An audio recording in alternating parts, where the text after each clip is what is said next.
انسان جو دین پر چلنا چاہتا ہے، آپ نے کبھی غور کیا کہ اس کے راستے کی رکاوٹیں کیا؟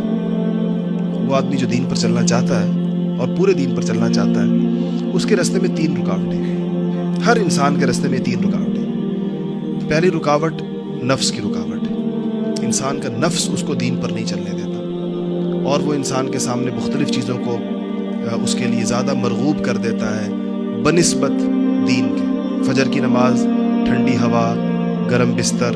اب نفس نے فیصلہ کرنا ہے کہ ٹھنڈی ہوا کھانی ہے، ٹھنڈے پانی سے وضو کرنا ہے، اور اب اس نیند کو چھوڑ کے مسجد جانا ہے، یا گرم بستر جس کے اندر رضائی میں دبکا ہوا ہے یہ زیادہ بہتر ہے۔ تو ظاہر بات ہے اگر وہ نفس حاوی ہے تو وہ لیٹا رہے گا، اور اگر اس کی روحانیت حاوی ہے تو اس کو نکال لے گی اور اس کو لے جائے گی، اور بہت لمبا سفر بھی طے کرائے گی۔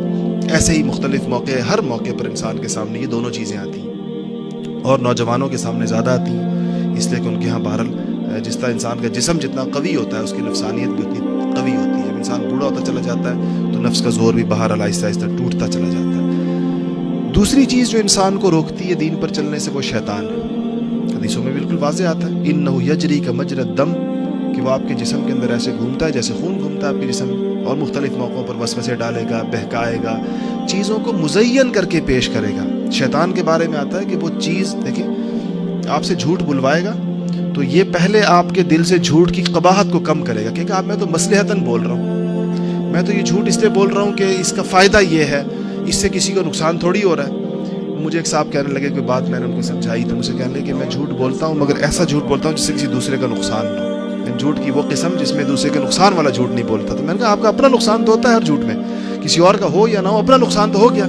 تو بالکل وہ سمجھ رہے تھے کہ جھوٹ کی یہ قسم اس میں داخل نہیں ہے کہ جس میں کسی اور کا کسی کو نقصان پہنچانے والا جھوٹ کہتے ہیں، میں نے کبھی نہیں بولا، ویسے جھوٹ بولتا ہوں۔ تو یہ شیطان مزین کر دیتا ہے اعمال انسان کے سامنے، یعنی خوشنما کر کے پیش کرتا ہے، تم تو یہ اس مقصد کے لیے کر رہے ہو، تم تو اس مقصد کے لیے کر رہے ہو۔ ترجیح نہیں دینی چاہیے۔ جن چیزوں سے اللہ اور اس کے رسول نے روکا ہے، مجھے اور آپ کو اگر اس میں خیر نظر آنا شروع ہو جائے تو سمجھ لیجئے کہ شیطان نے میرے سامنے مزین کر دیا، شیطان نے میرے سامنے ایک پردہ تان دیا ہے جس کے اندر اس چیز کی برائیاں چھپا دی ہیں، اور اس کو مزین کر کے خوشنما کر کے میرے سامنے پیش کر دیا۔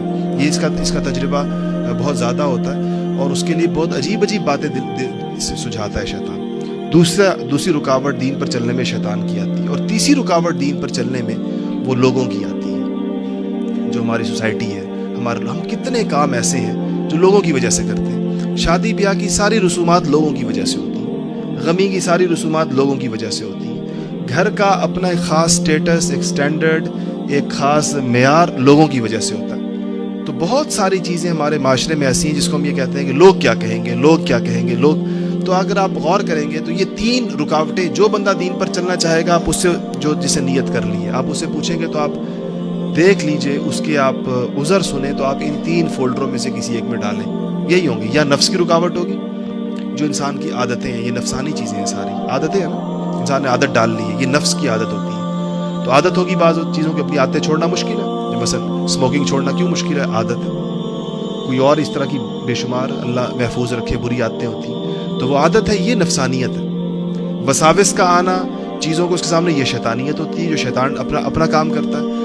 اور لوگوں کا خیال آنا، یہ بھی ایک بہت زیادہ آتا ہے کہ میں یہ کروں گا تو لوگ کیا کہیں گے۔ ہمیں نوجوان کہتے ہیں داڑھی رکھیں گے تو لوگ کیا کہیں گے، فلانا کہیں گے تو لوگ کیا کہیں گے۔ اس پر ان تینوں سے مقابلہ کرنے کے لیے مجاہدے کی ضرورت پیش آتی ہے، اور یہ مجاہدہ اللہ والے کرواتے ہیں، انسان کو یہ مشق کرواتے ہیں کہ جب آپ کو یہ آئیں گے مسائل، یہ نہیں کہ اس کے بغیر آپ دین پر چلیں گے، یہ آئیں گے، آپ نے اس کا مقابلہ کیسے کرنا ہے۔